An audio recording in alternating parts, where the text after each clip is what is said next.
সমস্ত মক্কার কাফেরেরা নবীর কথায় বিশ্বাস না করে সমান তালে দৌড়ায়। নবী তাকায় দেখে পুরুষ মানুষের ভিতরে একটা বুড়ি মানুষ টোপলা নিয়ে দৌড়ানো শুরু করেছে। এত বড় টোপলা নিয়ে বুড়ি দৌড়াতে পারে না, একবার পড়ে যায় টোপলারেও ছাড়তে চায় না। নবী আমার লাভ দে নাই মা, বুড়ির সামনে দাঁড়ায় বলে, কেন গো বুড়ি মা, আজকের দিনে টোপলা নিয়ে কেন দৌড়ান? বুড়ি চিল্লায় বলে, বেটা তুমি কি জানো না, আব্দুল্লাহর এতিম পোলা মদিনা ছেড়ে মক্কায় আইছে, যারে পাইতেছে তারে ধরে মারতেছে। নবী কান্দে আর কয়, বুড়িমা তুমি কোনোদিন কি নবীরে দেখছো? বুড়ি বলতেছে, বালাই ষাট, এমন মানুষরে দেখলি আমি হার্ট ফেল করে মারা যাব।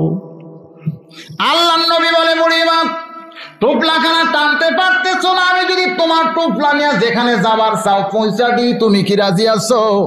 বুড়ি বলতেছে, এই দিনে তুমি বুঝি টোপলা চুরির তালে আছো?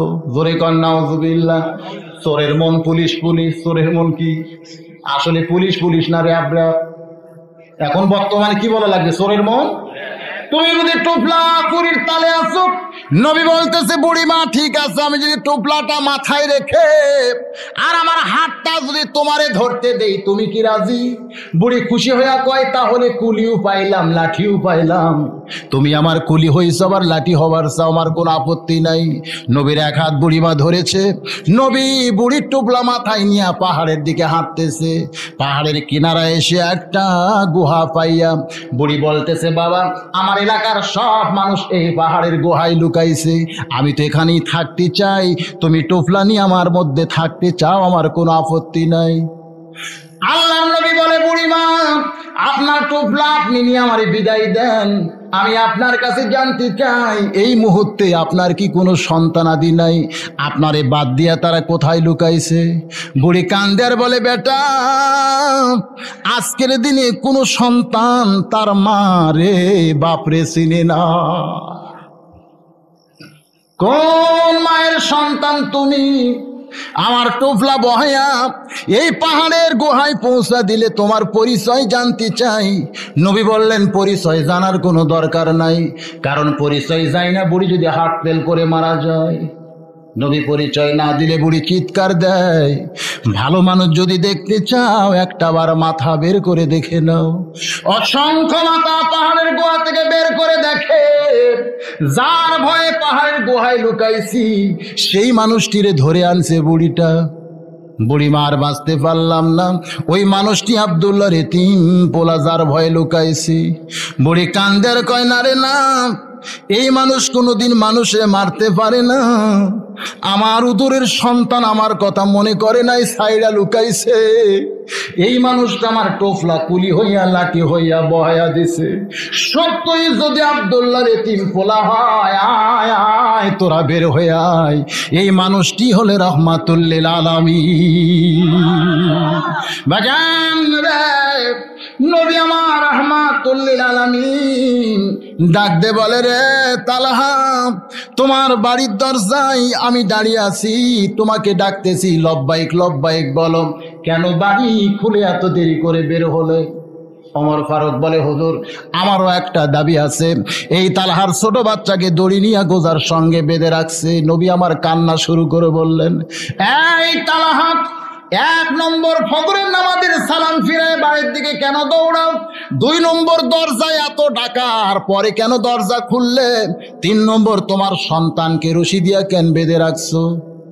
তালহা কান্দের বলে, হুজুর আমার পরনে যে কাপড় দেখতেছেন, আমার গোটা বাড়ি একটি কাপড় ছাড়া আর কোনো কাপড় নাই, যেইটা পরে আল্লাহর সামনে দাঁড়ানো যায়। মাটির গর্ত করেছি, যেমন তেমন কাপড় পিছায়া ওই গর্তের মধ্যে বউটারে নামায়া দিয়া, ইয়া রাসূলুল্লাহ আমি আপনার পিছনে কাপড় পরে ফজরের নামাজ আদায় করেছি।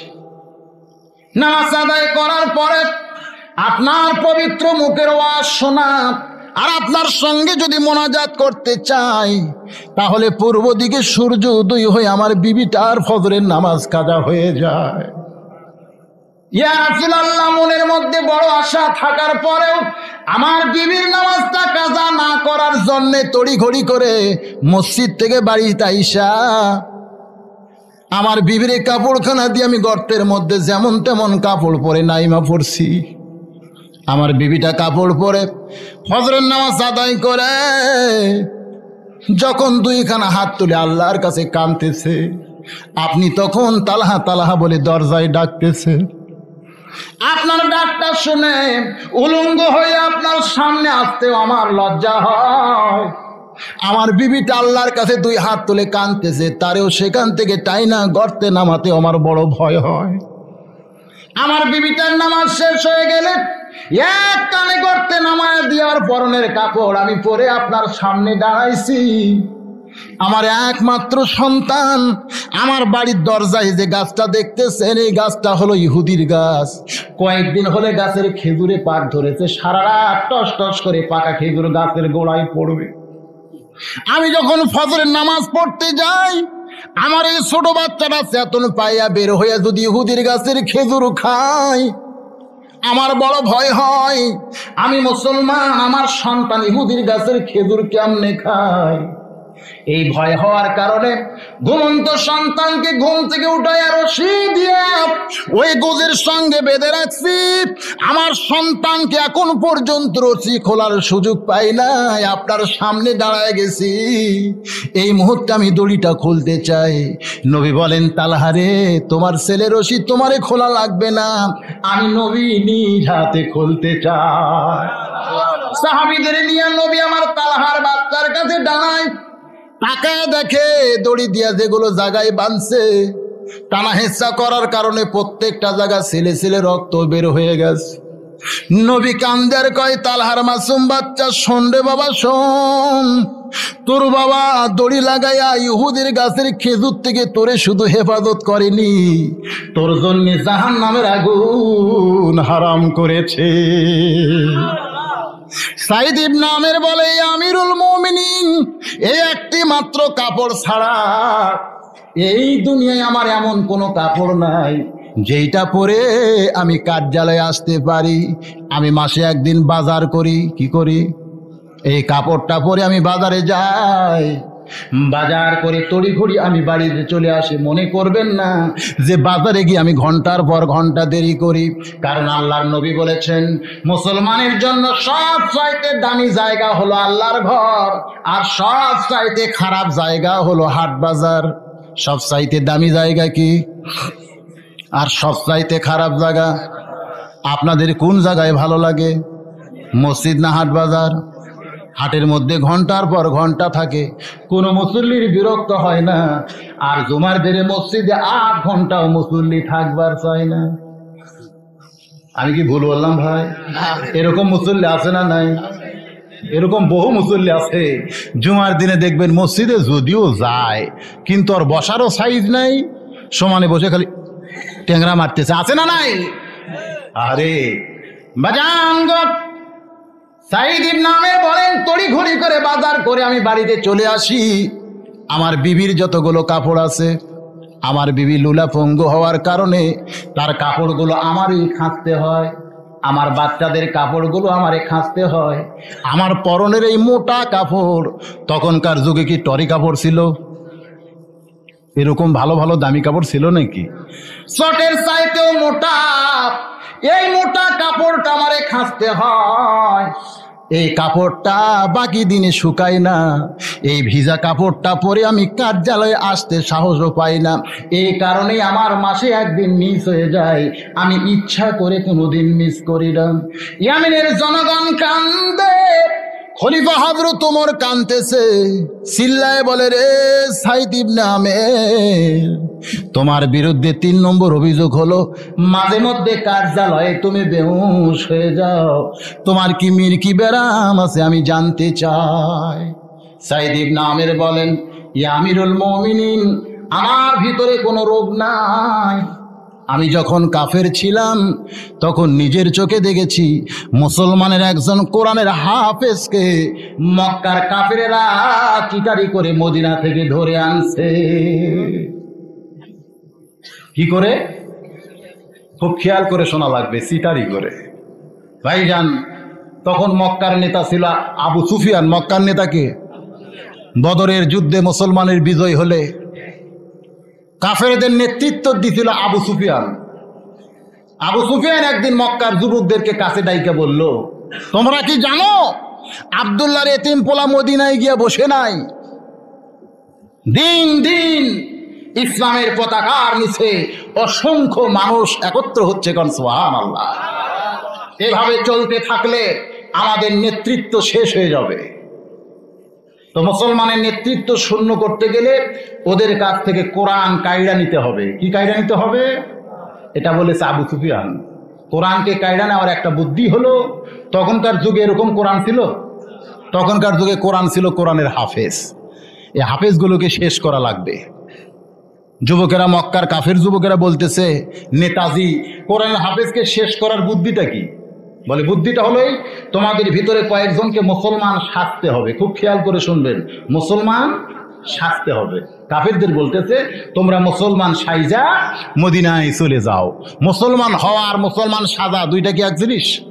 আজকাল আমাদের ভিতরে অনেকেই এই রমজান মাসে কিন্তু মুসলমান সাজে। রমজান মাসে দেখা যায় না কতগুলো নতুন করে মুসলমান সাজে। আয় সর্বনাশ, ঢাকতে যাওয়া যায় না। হাতের মধ্যে তসবি আছে, কাছে আতরের শিশু আছে, মসজিদে আগেই যায়। যে ঈদ হয়ে গেছে আর ওই মুসলমান নাই। রমজান মাসে এরা মুসলমান সাজে। আপনাদের এলাকায় আছে? মুসলমান হওয়া আর মুসলমান সাজা দুইটা কি এক জিনিস? একবার বগুড়ার আলতাপুন্নেসা খেলার মাঠে, বগুড়ার ডিসি তখন মকবুল আহমেদ ছিলেন, ওর একটা ছোট মেয়ে, আমরা গেছিলাম ওখানে আমন্ত্রিত অতিথি হয়ে। দেখলাম যেমন খুশি সাজো একটা অনুষ্ঠান। ওখানে ওই ডিসির একটা মেয়ে চাকরানি, ওই যে বাড়িতে কাজ করে না, বুয়া সাজছে। একেবারে কালিটালি মাইখা সুন্দর অভিনয় করতেছে, কাজের বেটি। সমস্ত মানুষ আর অভিনয় দেখে একেবারে কান্দে অস্থির। পরে আমি কইলাম, এত সুন্দর অভিনয় করলো, এবারে কিটা? কই হুজুর, এটা ডিসির মেয়ে। আমি কইলাম, ও তাহলে কাজের মেয়ে সাজিছে? বলে হ্যাঁ, কাজের মেয়ে সাজা এক জিনিস আর কাজের মেয়ে হওয়া আর এক জিনিস। ঠিক কিনা কন? ওইকে আসলে কাজের মেয়ে, পুরস্কারের আশায় 1 ঘন্টায় কাজের মেয়ে সাজিছে। আবু সুফিয়ান বলতেছে, তোমাদের ভিতরে কতগুলো যুবক মুসলমান সাজতে হবে।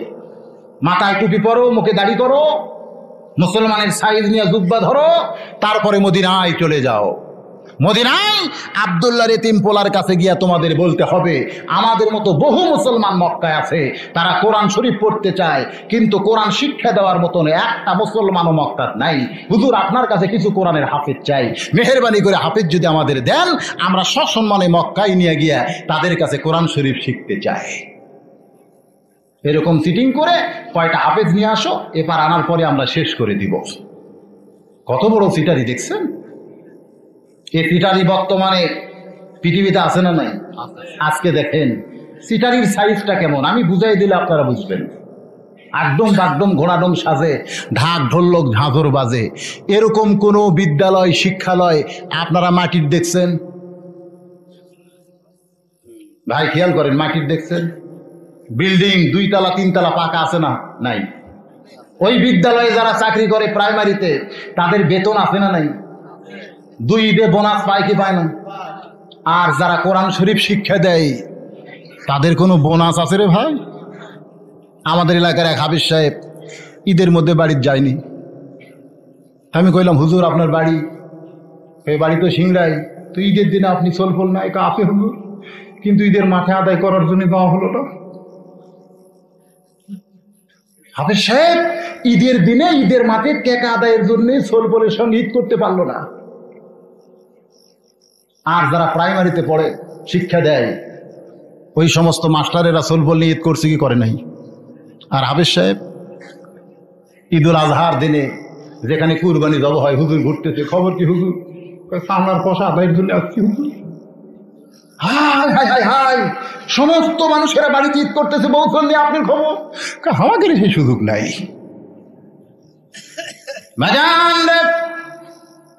আল্লাহর কোরআনের শিক্ষা দেওয়া হয়, ওই শিক্ষালয়ের দিকে সরকারের নজর নাই। আজকে কোন শিক্ষালয় বিল্ডিং সরকার করে দেয় না, মাস গেলে বেতন নাই, বোনাস নাই, আড্ডম বাগডম ঘোড়াডম সাজে, ঢাক ঢোলক ঝাঁঝর বাজে। শিক্ষালয়ের জন্য হাজার হাজার কোটি টাকা সংসদের মধ্যে বাজেট হয়ে যায়। জোরে কোন ঠিক কিনা? এ হওয়ার পিছনে কারণগুলো খতিয়ে দেখা দরকার। যতগুলো এমপি সংসদে গেছে, কোন এমপির বেটা কি কোরআনের হাফেজ আছে? ধরে কোন আছে? 10টা এমপির বেটা যদি কোরআনের হাফেজ থাকতো, আর ঈদের দিনে যদি বাড়িতে না আসতো, এমপি খোঁজ নিত, কেরে আমার ছোট বেটার খবর কি? কয় চামড়া তুলতিছে। আর এক এমপি কয়, কেরে আমার বড় হাফেজ সাহেব বেটার খবর কি?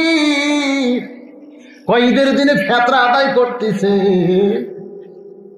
এমপি কয় সর্বনাশ, চামড়া ফেতরা কেন আদায় করে? কয় বেতনের জন্য, মাদ্রাসা চালানোর জন্য। সংসদে এমপি গিয়ে বলতো, স্পিকার সাহেব, আমাকে বেটা হাফেজেরা বেতন পায় না, আমরা এমপিরা সংসদে কোরআনের হাফেজি মাদ্রাসার বেতন চাই। 10 জনের সঙ্গে আরো 90 জন যদি সুর মিলাই, প্রাইমারির সঙ্গে সঙ্গে হাফেজি মাদ্রাসাও সরকারি হয়ে যাবে। জোরে কোন ঠিক কিনা? কারণ আজকে বাংলাদেশে কোন এমপির বেটা, মন্ত্রীর বেটা, ডিসির বেটা কোরআনের হাফেজ নাই বলে এই হাফেজের দিকে কারো চোখ পড়ে না। ভাইজান, একটু খেয়াল করা দরকার। আজকে যদি আপনাদের এমপি মারা যায়, ওই এমপির লাশের কাছে কোরআন পড়ে কোন বেটা? জোরে কনকে পড়ে? সমস্ত হাফেজদের উচিত এমপির কাছে কোরআন পড়ব না। এমপি তো কোনোদিন সংসদে কোরআনের কথা বলে না। লাশের কাছে কোরআন পড়ব না, জানাজায় আমরা যাব না।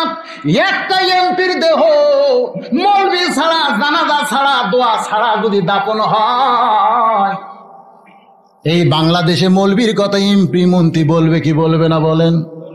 কিন্তু আমরা মৌলবীরা খালি যদি ডাকে আয়, কোনো দিকে খেয়াল না করে সমান তালে দৌড়াই।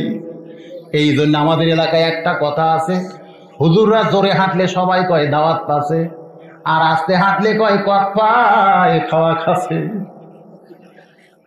আমি কইলাম হুজুরদের ব্যাপারে এরকম কথা কেন? কয় ছোট থেকে তো আমরা শুনতেছি, জোরে যদি হাঁটে তাহলে বিশ্বাস হচ্ছে হুজুর এক জায়গায় দাওয়াত পাচ্ছে, আর হুজুর আস্তে হাঁটলেই বুঝবে কত পায় খাওয়া খাচ্ছে, লড়বার পারতেছে না। কি ভাবতেছে? একটু খেয়াল করেন, মা হাওয়া বসে আল্লাহর জিকির করতেছে, আর আদম গেছে উত্তর দিকে সুন্দর জায়গা খুঁজতে, একটা ঘর বানাবে, অস্থায়ী ঘর। দুনিয়ার ঘর স্থায়ী ঘর না অস্থায়ী ঘর? এই ঘরের মধ্যে আদম আর হাওয়া 2 জন মিলে থাকবে। আদম চলে গেছে উত্তর দিকে, সমান তালে খুঁজতেছে, কিন্তু সুন্দর জায়গা খুঁজে পায় না। আর মা হাওয়া বসে কার জিকির করতেছে? এমন সময় ইবলিস শয়তান, জোরে কোন কে? ইবলিস শয়তানের জীবনী পড়ে দেখেন, তার 2টা বেটা ছিল। বেটা কয়টা? বাইহাকি শরীফের ভিতরে আছে ইবলিসের 2টা বেটা। একটা বেটার নাম হলো আকিস, আর একটা বেটার নাম হলো খান্নাস। ইবলিসের বেটা কয়টা?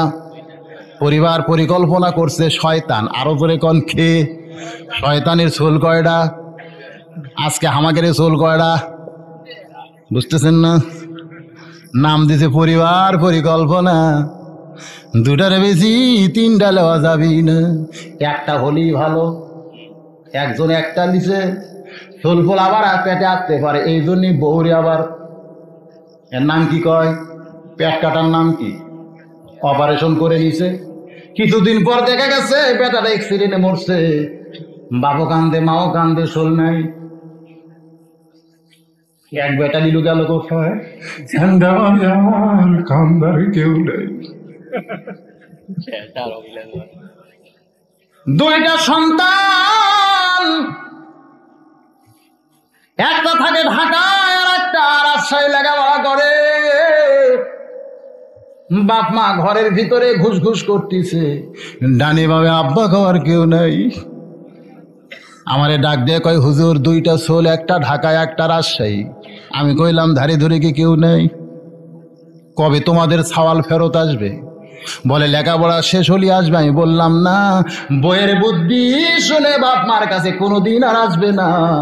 আজকে বই নিয়ে পাগলা হয়েছে, চাকরি নিয়ে পাগলা, কিছুদিন পর যখন বিয়া করবা, বুড়া বুড়ির মুকুট লাত্তি দিয়া চলে যাবে রে ভাই। বাপ মায়ে দেখার মতো দুনিয়াতে কেউ নাই। জোরে কন ঠিক কিনা? চার পাঁচটা ছয়টা যদি হয়, কয় খাওয়ান যাবে না, খাওয়ানোর মালিককে। ওয়ামা মিন দাব্বাতিন ফিল আরদি ইল্লা আলাল্লাহি রিজকুহা। আমার আল্লাহ কোরআনে বলেছেন, পৃথিবীতে এমন কোন বিচরণশীল প্রাণী নাই যার রেজেকের ব্যবস্থা আমি করি নাই। রেজেকের ব্যবস্থা করার মালিক হলো আমার আল্লাহ। বিশ্বাস হয় না? ধরে কোন বিশ্বাস হয় না? রেজেকের মালিক কে? আল্লাহ। এবারে আমি দেখলাম অনেক জমির ধানের গাছ আছে, কিন্তু ধান নাই, বের হচ্ছে না, সব পুড়ে যাচ্ছে। রেজেকের মালিক কে? আরে জমির ধান না হলে তোমার একচল্লিশ থাকলে তো মুখে ভাত যাবে, ঠিক ঠিক না? রেজেক দেওয়ার মালিক হলো আমার আল্লাহ। শয়তানের সোল কয়টা? পরিবার পরিকল্পনা করছে যে একটা নাম হলো আকিস। নামগুলো মনে রাখবেন, বিরক্ত যদি হলো আর শেষ করে দেয়, কারণ আমার ওয়াজের টাইম তো শেষ। আমি কি কম ওয়াজ করতে নাকি? ঘড়ির দিন কটা বাজে? ওই 12টা 20 হয়ে গেছে, কম তো হয়নি। যখন আমি আইসি সেখান থেকে 2 ঘন্টা হয়ে গেছে ভাই, কোর্স কমপ্লিট হয়েছে। এখন যেটা এটা বোনাস বোনাস বোনাস। তো জিকির করে লা ইলাহা ইল্লাল্লাহ, জোরে লা আরো জোরে লা ইলাহা ইল্লাল্লাহ, লা ইলাহা ইল্লাল্লাহু মুহাম্মাদুর রাসূলুল্লাহ। এবার মক্কার কতকগুলো কাফেরেরা মুসলমান সাইজা, খেয়াল করেন কি সাইজা? মুসলমান সাইজা মদিনায় ঢুকছে। মসজিদে নববীতে মুসলমান সাইজা নবীর সামনে গেছে। নবী আমার মুসলমান বিশ্বাস করে ওই সমস্ত ভণ্ডদের সামনে জায়গা দিছে। নবী কিছু জানে? আল্লাহ না জানালে? জোরে কোন জানে? নবী যদি জানতো অনেক কিছুই, তাহলে তো বুঝতে পারতো এরা ভণ্ড, ঠিক কিনা বলেন? আমার আল্লাহ না জানাইলে নবী কিছুই জানে না। কিন্তু আজকে বাংলাদেশে কতকগুলা বাবা আছে এরা আগাম জানে। জোরে কোন কি জানে? আগাম জানে। এরকম বাবা আছে না নাই? অনেকে কয় আমরা বাবার কাছে গেলি বাবা কয়ে দেয়। নাউজুবিল্লাহ। আল্লাহ নবীর আল্লাহ না জানাইলে কিছুই জানে না। বাবারা কোনোদিন আগাম জানতে পারে? জোরে কোন কথা ঠিক কিনা? কোনোদিন জানতে পারবে না। এমন কতগুলো বাবা আছে চোখ বন্ধ করে থাকে, চোখও খোলে না। আমি আপনাদের বলতে চাই, চোখ বন্ধ করে ধান কাটা যাবে? জোরে কোন যাবে? চোখ বন্ধ করে জমির ওয়াজ যাবে? জমির ওয়াজ যাবে? চোখ বন্ধ করে কোনো কিছু লেখা যাবে? তাহলে চোখ বন্ধ করে থাকলে কাম হবে? চোখ বন্ধ মাঝে মধ্যে তো পাশে এক মুরিদ ছিল, ওই ঝাঁকিতে উল্টে পড়ে গেছে। হুজুর এত জোরে ঝাঁকি মারছেন। এই বেটা, তুই তো জানিস না আমি চোখ বন্ধ করে দেখতেছি কাবার ধারে কুকুর ঘুরতেছে, এখানে ইলের ধাক্কায় কুত্তা খেদালাম। মুরিদ কয়, হাই রে বাবা, কোথায় বাবা আর কোথায় কাবা? মুরিদের বিশ্বাস হয়ে গেছে আমার বাবা চোখ বন্ধ করে ইলের ফাঁকি দিয়ে কাবার কুত্তা খেদায়। কিন্তু মুরিদের বউ আছিল ওই পারে। কে আছিল? বউ মনে মনে কয়, তুমি তোমার বাবার জন্য পাগলা হলা। এরা হলো পীরপন্থী। জোরে কন কি পন্থী? আল্লাহ রাসূল পন্থী হওয়া ছাড়া কোনো পন্থী হওয়া যাবে না। এরা হলো বাবা পন্থী। জোরে কন ঠিক কিনা? মুরিদের বউ কয়, তুমি তোমার বাবারে ভালোবাসতে পারো, অন্ধবিশ্বাস করতে পারো, কিন্তু আমি তোমার বউ এত বিশ্বাস করব না। কিছুক্ষণ পর দুপুরের খাওয়ার টাইম হয়েছে। মুরিদ ডাক দেখায়, ক্যারে বিবি, বাবারে কি খাবার দিবা না? কয় দিব। এবার তরকারিটা নিচে দে, উপরে ভাত দিছে। মুরিদ বাবার সামনে ভাত আনছে। বাবা তাকায় রাগ করে কয়, আয় মুরিদ, শুধু ভাত দিলি, তরকারি দিবি না? মুরিদ বউরে ডাক দেয়, কে গো বিবি, বাবারে খালি ভরে ভাত দিলা, তরকারি কি দিবা না? বউ বলতেছে, আমি আসতেছি। বউ কি কয়? বাবা ভাবতেছে তরকারি চাইলো আমার মুরিদ, কিন্তু মুরিদের বউ বলতেছে আমি আসতেছি। তরকারিও পাওয়া যাবে, বউটারও দেখা যাবে। জোরে খন নাউজুবিল্লাহ। আজকাল অনেক বাবা নাকি কয় মনের পর্দা বড় পর্দা, বাহিরের পর্দার দরকার নয়। মুরিদের বউ যখন কয় আসতেছি, বাবা মনে মনে খুশি, যা আমার সামনে আসতেছে। নবীর সঙ্গে মা আয়েশা বসা, অন্ধ একটা সাহাবী নবীর সামনে আইছে, আয়েশা বসেই আছে। সাহাবীটা চলে গেলে নবী বললেন, আয়েশা রে, অন্ধ সাহাবী আইলো, তুমি কেন চলে গেলে না? নবীর কথা শুনে আয়েশা কান্দার কয়, হুজুর আমার কি বেয়াদবি হলো? আমি তো মনে মনে ভাবছি অন্ধ মানুষ আমারে তো দেখতে পায় না। নবীর ডাক দেখো, আয়েশা রে, অন্ধ তোমারে না দেখলেও তুমি কি অন্ধ? তুমি তো তারে দেখলা, এইটা ইসলামে চলবে না। আর কতগুলা বাবা কয়, মনের আলো বড় আলো, বাইরের আলোর দরকার নাই, আলো নিভাও রে। একসঙ্গে নারী পুরুষের জিকির হয়, কিতাবের মধ্যে আছে একসঙ্গে স্বামী স্ত্রীও নামাজ পড়া জায়েজ নাই। নামাজ পড়তে গিয়া যদি স্বামীর মনে স্ত্রীর খেয়াল হয়, আমার আল্লাহর খেয়াল চলে যায়, তাহলে নামাজের মধ্যে কবিরা গুনার জন্ম হবে। জোরে কোন ঠিক কিনা? স্বামী স্ত্রী একসঙ্গে নামাজ পড়া যায় না। কোন দলিলে তোমরা একসঙ্গে জিকির করতে চাও রে ভাইজান? পুরুষ আর নারী একসঙ্গে জিকির করা চলবে? জোরে কোন চলবে? মনের পর্দা বড় পর্দা, বাইরের পর্দার দরকার নাই। মনের আলো বড় আলো, বাইরের আলোর দরকার নাই। আলো নিভাও রে। আলো নিভাই তখন অন্ধকার হয়ে গেছে, কাপড় খোলো রে। আপনাদের এলাকায় এমন বুঝি নাই? এই যে বিল দহরের আশেপাশে আমি কানে শুনছি, আনন্দনগর ওয়াজ করতে আইসা, হুজুর আমাদের এলাকায় নাকি নাড়িয়ার কিছু ফির আছে, নেড়িয়ে নেড়িয়ে। আপনাদের এলাকায় নাই, এই জন্য কথাটা অ্যাঙ্গেলে আপনাদের শোনায় দিলাম। বর্তমানে ডাইরেক্ট বলা জায়েজ নাই। ও আল্লাহর বান্দা, খেয়াল করেন, মুরিদের বউ বলতেছে, আসতেছি। পীরটা মনে মনে খুশি হয়েছে। কিছুক্ষণ পর বউ ঝাঁটা নিয়ে আইছে। স্বামী বলে, ঝাঁটা কেন? তরকারি কোথায়? বলে, তোমার বাবার চোখ এত লম্বা, বাংলাদেশ থেকে কাবার কুত্তা খেদাই, ভাতের তলে তরকারি চোখে দেখে না। এমন বাবার জন্য ঝাঁটা ছাড়া উপায় তো আমার থাকে না।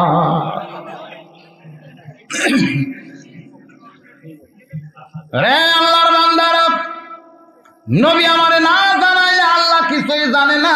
নবীর সামনে ভণ্ডরা বসে গেছে মুসলমানের সাইজ নিয়া, মাথায় টুপি, মুখে দাড়ি, পরনে জুব্বা।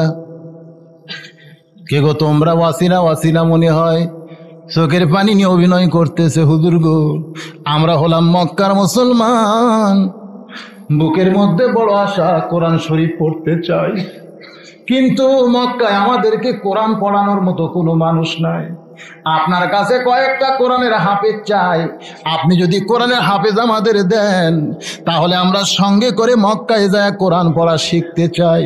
ফাবিমা রাহমাতিন মিনাল্লাহ, নবীর অন্তর গলে গিয়া বলতেছে, সাহাবীরা রে, তোমাদের মধ্যে কে কে আছো মক্কায় গিয়া এই সকল মুসলমানদের কোরআনের তালিম দিবার চাও? একটা সাহাবীও মাথা তোলে না। প্রত্যেকটা সাহাবী ভাবতেছে, আমরা যদি মক্কায় যাই, এই দয়ার নবীকে তো মক্কায় পাবো না। এই নবীর মহব্বতে বাড়ি ছাড়ছি, বাপ ছাড়ছি, মাও ছাড়ছি, মক্কা ছাড়ছি রে, শুধু নবীর মহব্বতে আমরা আইছি মদিনায়। এই নবী ছেড়ে আমরা মক্কায় যাব না। একটা সাহাবীও কিছু বলে না। নবী আমার বললেন, খায়রুকুম মান তাআল্লামাল কুরআনা ওয়া আল্লামা। ওই ব্যক্তির চাইতে উত্তম কোন ব্যক্তি নাই যে ব্যক্তি কোরআন শিখেছে এবং অপরকে শিখায়। একজন সাহাবী দাঁড়িয়ে বলে, রাসূল গো, কলিজার মধ্যে নবীর মহব্বত, কারণ আপনি বলেছেন, লা ইউমিনু আহাদুকুম হাত্তা আকুনা আহাব্বা ইলাইহি মিন নাফসিহি। নিজের জীবনের চাইতে বেশি মহব্বত না থাকলে নবীর প্রতি পরিপূর্ণ মুমিন হতে পারবে না। কি খুঁজতেছেন বলছে? কিছু হারাইছে আপনার? মোবাইল হারাইছে। এটাই না, দেখতেছি তো মোবাইল নাই। একটু জিকির করেন, লা ইলাহা ইল্লাল্লাহ, জোরে লা ইলাহা ইল্লাল্লাহ, জোরে লা ইলাহা, লা ইলাহা ইল্লাল্লাহু মুহাম্মাদুর রাসূলুল্লাহ সাল্লাল্লাহু আলাইহি সাল্লাম। একজন সাহাবী দাঁড়ায় গেছে, কোরআনের হাফেজ, নাম হলো খুবাইব ইবনে আদি। নাম কি? ইয়া রাসূলুল্লাহ, মদিনা ছেড়ে আপনারে ছেড়ে মক্কায় যাবার মন চায় না, কিন্তু আপনার সোনার জবানে শুনলাম ওই ব্যক্তির চাইতে উত্তম কোনো ব্যক্তি নাই যে কোরআন শিখেছে অপরকে শিখায়। কোরআন শিখানোর নিয়ত আমি মক্কায় যাবার চাই, আমি উত্তম মানুষের দরজা হাসিল করতে চাই। ভণ্ড মুসলমানরা খালি মাথা ঝোঁকায়, মক্কায় খুবাইব ইবনে আদি কোরআনের হাফেজ, কোরআন শিক্ষা দেওয়ার নিয়তে ভণ্ড মুসলমানের সঙ্গে মক্কায় আসে। মদিনার বর্ডার ছেড়ে যখন মক্কায় ঢুকছে, সমস্ত ভণ্ডরা মিস কল দিয়া, কোথায় মোবাইলের সাউন্ড হলো ভাই? মোবাইল তো নিচে, এখানে মোবাইল হারা ফেলাইছে।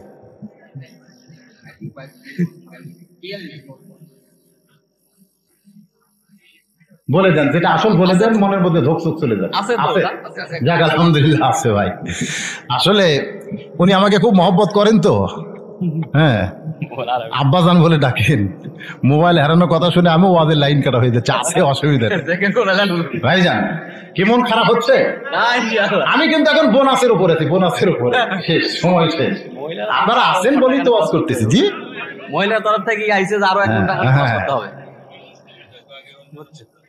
ভাইজান একটু খেয়াল করে শোনেন, যে কথা বলতে চাই, মদিনা ছেড়ে যখন মক্কায় ঢুকছে, জোরে কোন কোথায় ঢুকছে? ওরা আসল না নকল? নকল মুসলমানের সাজ এবার খুলে ফেলেছে। খুবাইব বিন আদির হাতটা ধরে বলতেছে, রে কোরআনের হাফেজ, কোরআন শিখতে চাই না, বরং কোরআনকে দুনিয়া থেকে আমরা নিভায় দিতে চাই। ইউরিদুনা লিউতফিউ নূরাল্লাহি বিআফওয়াহিহিম ওয়াল্লাহু মুতিম্মু নূরিহি ওয়ালাউ কারিহাল কাফিরুন। কোরআনকে আমরা কি করতে চাই? দুনিয়া থেকে মিটাই দিতে চাই। এই জন্যই কোরআনের হাফেজকে আমরা চিটিং করে মক্কায় আনছি। খুবাইব বিন আদিকে নিয়ে যাওয়া হলো মক্কায়। একটা হাফেজকে শেষ করে দিলেই ওরা মনে হয় বিজয় হবে। ধরে কোন কি হবে? সাইদ ইবনে আমির বলেন, আমি তখন কাফের ছিলাম, আমি নিজের চোখেই দেখলাম আমাদের নেতা আবু সুফিয়ান ওই কোরআনের হাফেজ খুবাইব বিন আদিকে বিরাট একটা টেজের উপরে নিয়ে আসলো। গলার মধ্যে শিকল লাগাইছে, হাতের মধ্যে বেড়ি। আবু সুফিয়ান চিল্লায় বলে, রে মক্কার লোকেরা, তাকায় দেখো, মুহাম্মাদের একজন অনুসারী কোরআনের হাফেজকে আমরা গ্রেফতার করেছি। তোমাদের সামনে তাকে হত্যা করা হবে, শেষ করা হবে। হাজার হাজার কাফেরেরা খুবাইবের দিকে তাকায় আছে। সাইদ ইবনে আমির বলে, আমিরুল মুমিনিন, আমি মাঝে মধ্যে কেন বেহুশ হয়ে যাই, এ কথা আপনারে শোনাতে চাই। আমিও দেখলাম খুবাইব বিন আদির মুখের দিকে, তার মুখের মধ্যে কোনো মলিনতা নাই, কোনো ভয় নাই।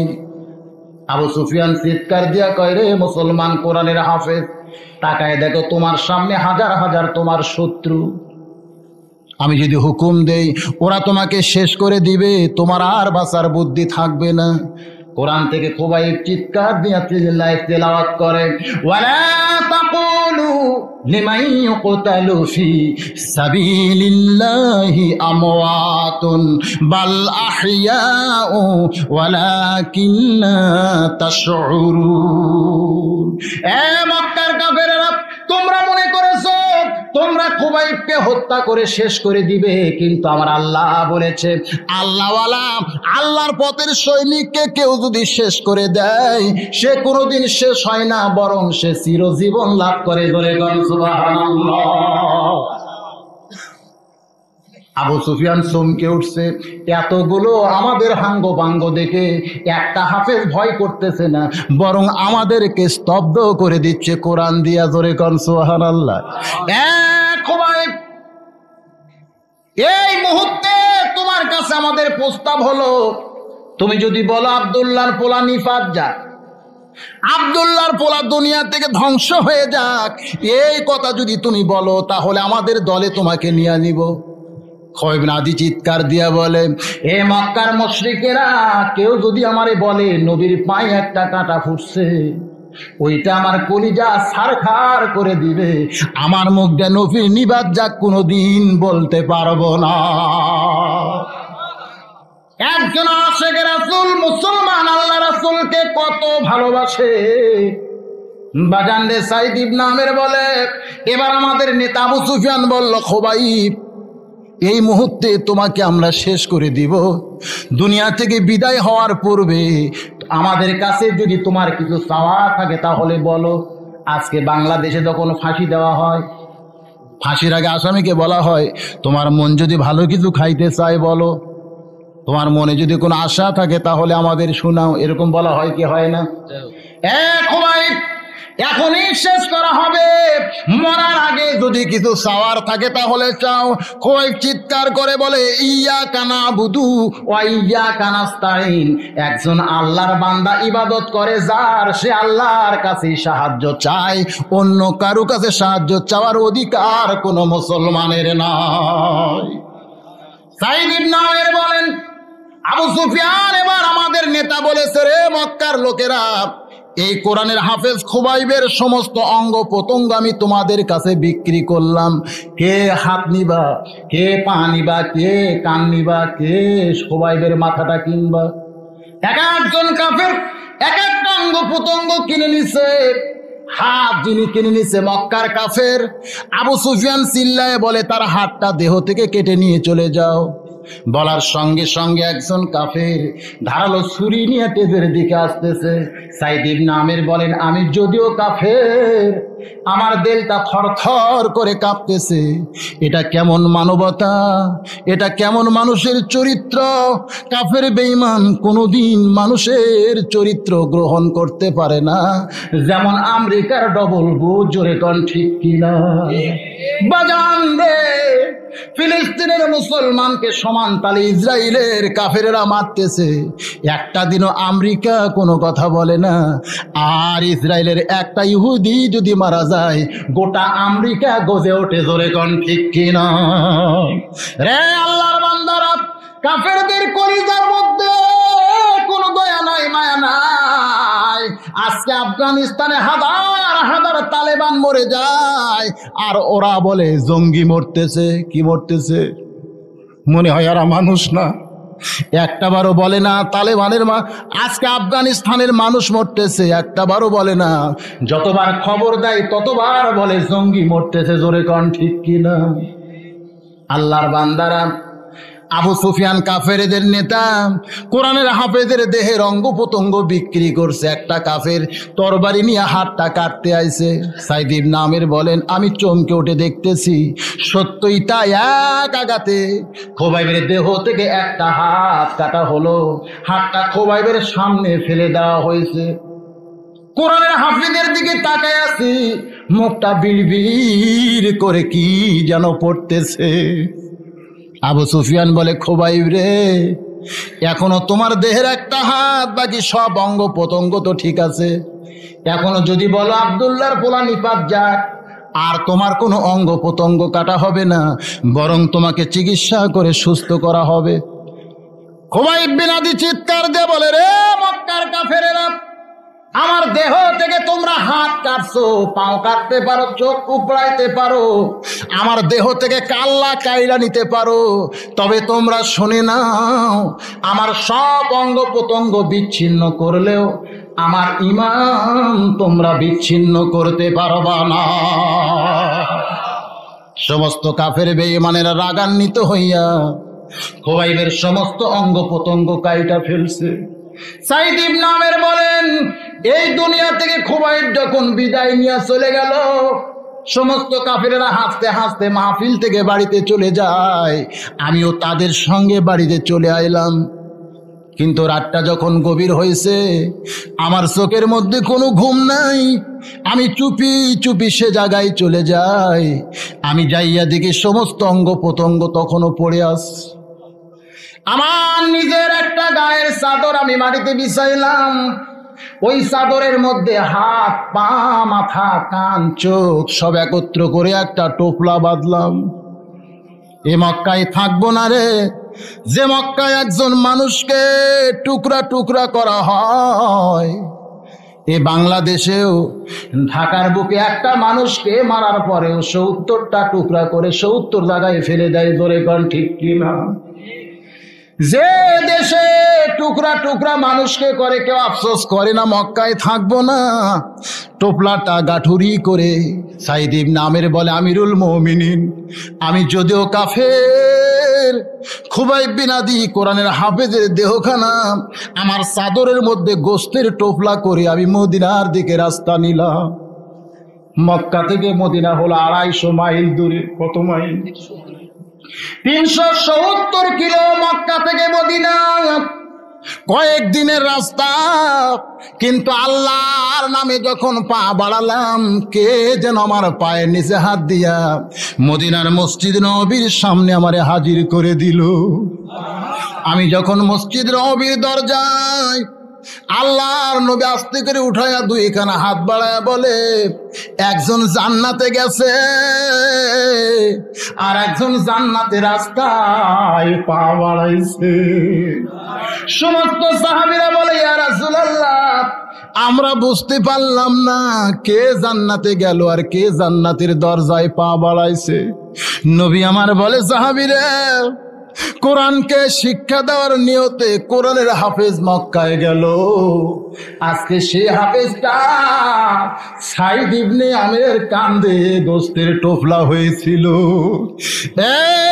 আমার সাহাবীরা রে, খুবাইব বিন আদি দুনিয়া ছেড়ে জান্নাতে গেছে, আর সাইদ ইবনে আমের মক্কা ছেড়ে মদিনায় ইসলামের দরজায় পা দিয়া জান্নাতি গাড়ির প্যাসেঞ্জার হয়েছে।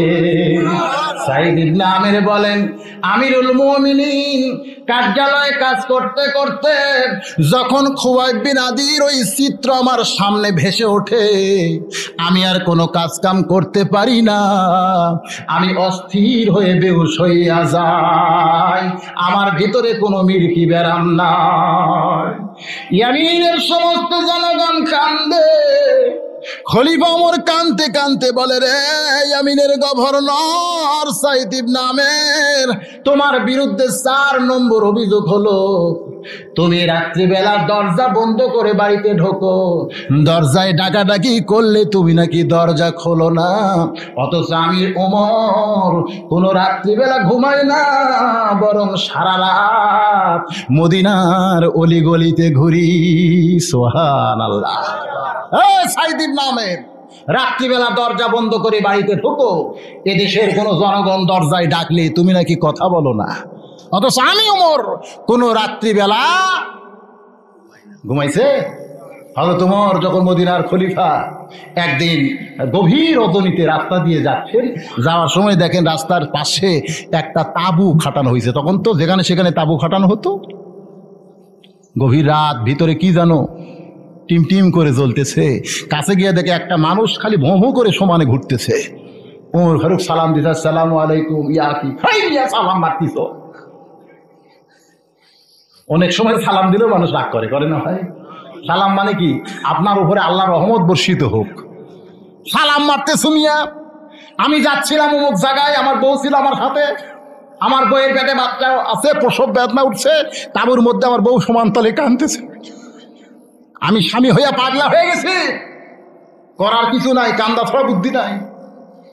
ওমর ফারুক বলতেছে, ভাই অত চিন্তা করেন কেন, একটু ধৈর্য ধরেন। বাড়িতে এসে বউরে ডাকলেন, আব্দুল্লাহর মা, বেহেশতে যাবো না?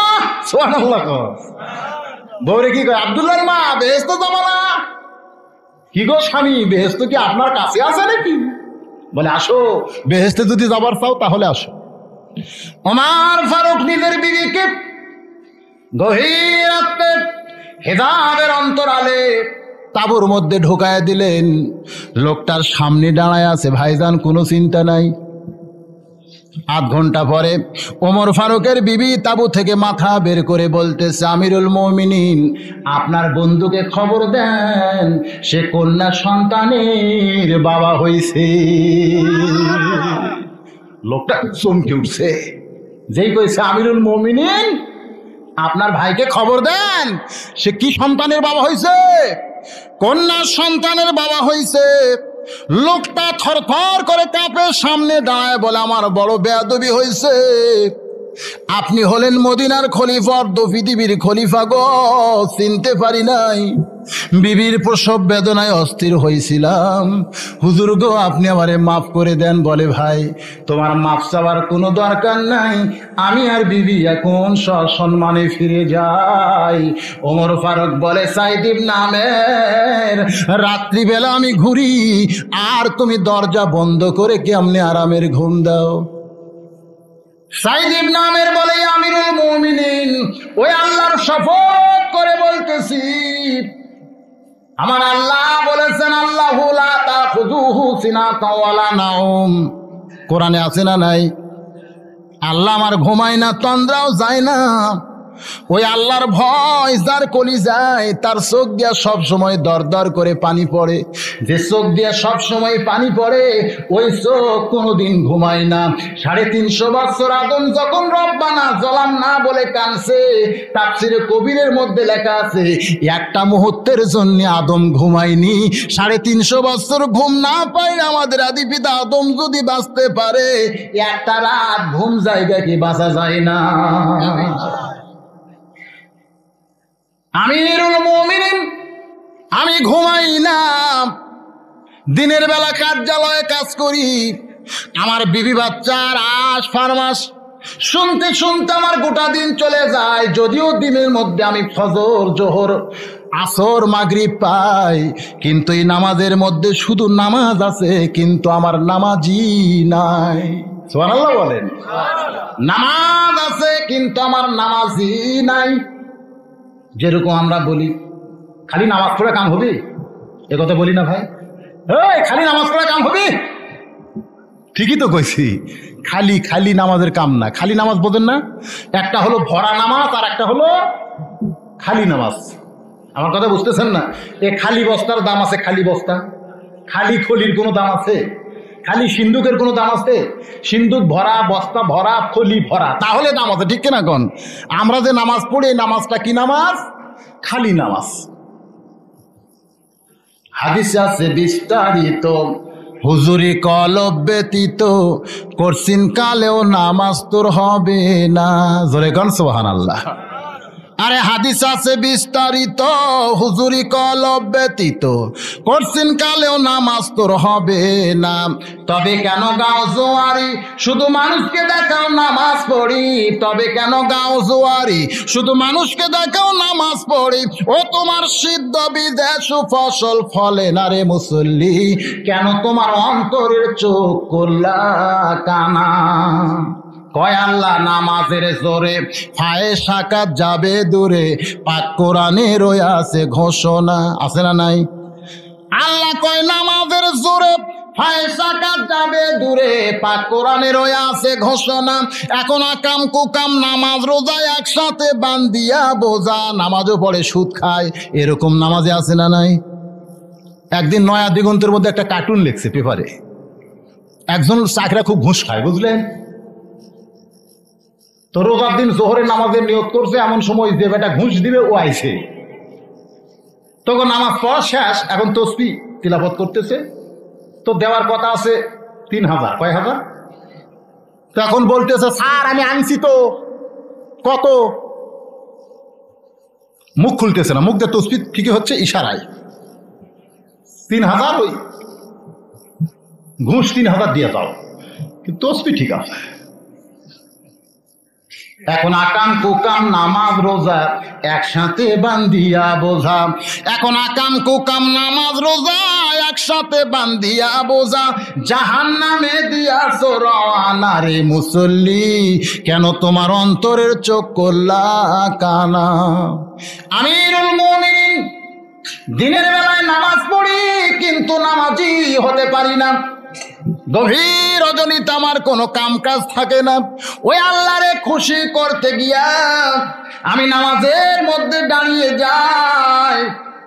কোথায় রাত, কোথায় দুনিয়া আমার কাছে থাকে না। এমন সময় কে দরজায় কোনোদিন কি ডাকছে? ও আল্লাহর শপথ করে বলতে পারি আমার কানের মধ্যে কারো ডাক ঢোকে না। ওমর ফারুক কান্দে, ইয়ামেনের জনগণেরা কান্দে। সমস্ত জনগণ চিল্লায় বলে আমিরুল মুমিনিন, আমাদের গভর্নরের বিরুদ্ধে আমরা 4টি অভিযোগকে উইথড্র করে নিলাম। ভাইজান, ইবলিস শয়তানের বেটা কয়টা? দুইটা। কয় বেটা? একটার নাম কি আকিজ, আর একটার নাম হলো খান্নাস। আল্লাহ যদি চায় আশেপাশে ওয়াজ আছে না নাই? ধরে গান আছে না নাই? সে আলোচনা ইনশাল্লাহ বলবো। আজকে যেটুকু হয়েছে দেখছেন, যাওয়ার সাইড দেখছেন না? হ্যাঁ, 12:51 বাজতেছে, মোনাজাতের মধ্যে একটা হবে। আমি যখন আইসি ওয়াজ কম হয়নি ভাই, ওয়াজ কি কম হয়েছে? একটু ইস্তেগফার পড়ে আস্তাগফিরুল্লাহ রাব্বি মিন কুল্লি যামবি ওয়া তুবু ইলাইহি। মোনাজাত না করে কেউ যাবে না, অনুরোধ করলাম আপনাদের। সবাই বসেন, সবাই হাত তুলে আল্লাহুম্মা আমিন। রব্বানা আতিনা ফিদ দুনিয়া হাসানাতাও ওয়া ফিল আখিরাতি হাসানাতাও ওয়া কিনা আযাবান নার। রব্বানা তাকাব্বাল মিন্না ইন্নাকা আনতাস সামিউল আলিম ওয়া তুব আলাইনা ইন্নাকা আনতাত তাওয়াবুর রহিম।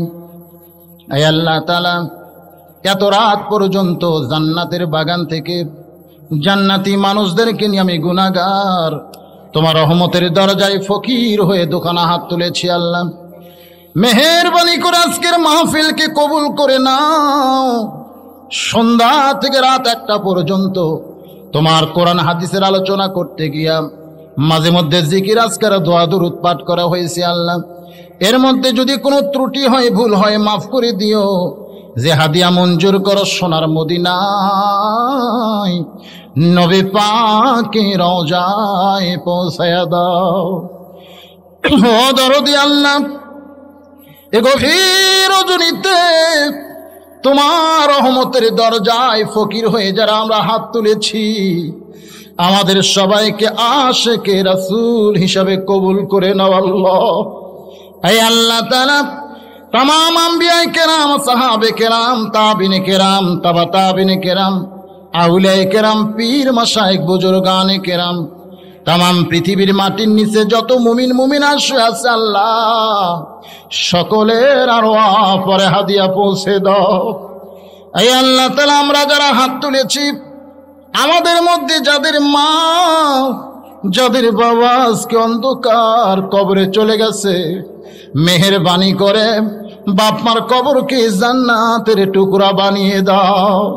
আমাদের দাদা দাদি নানান আত্মীয় স্বজন এতিম হয়ে যারা কবরে গেছে আল্লাহ তাদের কবরকে জান্নাতের টুকরা বানিয়ে দাও। গোটা পৃথিবীর খবর আমরা রাখতে পারি,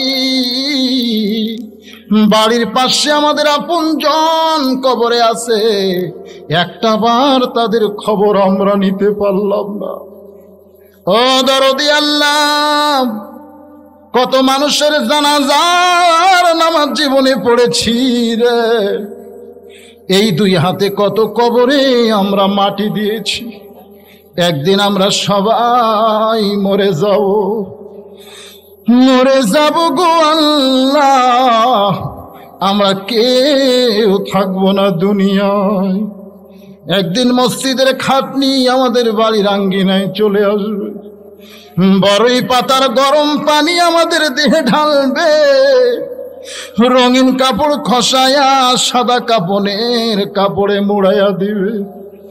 আমরা যেদিন মরে যাব গো আল্লাহ, সেদিন যেন জুমার দিন হয় আল্লাহ। যে মাসে আমরা মরে যাব মাসটা যেন রমজান মাস হয়। রোজা থাকা অবস্থায় ইফতারের পূর্ব মুহূর্তে ইমানের সাথে ইজ্জতের সাথে এই দুনিয়া থেকে যেন বিদায় নিতে পারি। আল্লাহ কবুল করে নাও। তোমার যে সমস্ত বান্দারা কষ্ট করে আজকের জান্নাতের বাগান লাগাই দিছে আল্লাহ, তাদের নেক নিয়ত নেক আশাকে পুরা করে দাও। দূরদারাজ থেকে আমার বাপজান মা জানেরা আজকে যারা কোরআনের মাহফিলে শামিল হয়ে দুখানা হাত পরে শেষে তোমার দরবারে উঠাইয়া দিছে, সকলের নেক নিয়ত নেক আশাকে তুমি পুরা করে দাও। আমার মা বোনদেরকে কবুল করো, পর্দার অন্তরালে তাদেরকে রাখো আল্লাহ। পর্দা নিশি আবেদা সালেহা বানায়া কাল কঠিন মুসিবতের সময় মা ফাতেমার সঙ্গে তাদের জান্নাত দিও। দুনিয়ার মানুষের দরজায় ফকির গেলে যদি ভিক্ষা না পায়, ফকির আর একটা দরজাকে দৌড়ায়। তুমি যদি ফিরাইয়া দাও আর কোনো দরজা নাই। মনে বড় আশা নিয়াম তোমার দরবারে হাত তুলেছি, ও রহমান ও রহিম আল্লাহ, আমাদের মতো ফকিরকে তুমি ফিরাইয়া দিও না। মাওলা রে, তুমি কোরআনে বলেছ আম্মা সাইলা ফালা তানহার, ফকিরকে ফিরান যাবে না। এখন তুমি আমাদের মতো ফকিরকে যদি ফিরাইয়া দাও, কোথায় যাব গো আল্লাহ? মেহেরবানি করে দোয়া কবুল করে নাও। পৃথিবীর তামাম মুসলমানের প্রতি রহম করো, পাত্র এলাকার প্রতি রহম করো। আমার বাবা জানেরা, মা বোনেরা, ও দরদি আল্লাহ, তোমার দরবারে পরিশেষে বলি, সবার নেক নিয়ত নেক আশাকে পুরা করে দাও। মরণ বেলায় আমাদের মুখের মধ্যে তুমি জারি রেখো লা ইলাহা ইল্লাল্লাহু মুহাম্মাদুর রাসূলুল্লাহ সাল্লাল্লাহু আলাইহি ওয়াসাল্লাম। আসসালামু আলাইকুম ওয়া রাহমাতুল্লাহি ওয়া বারাকাতুহু।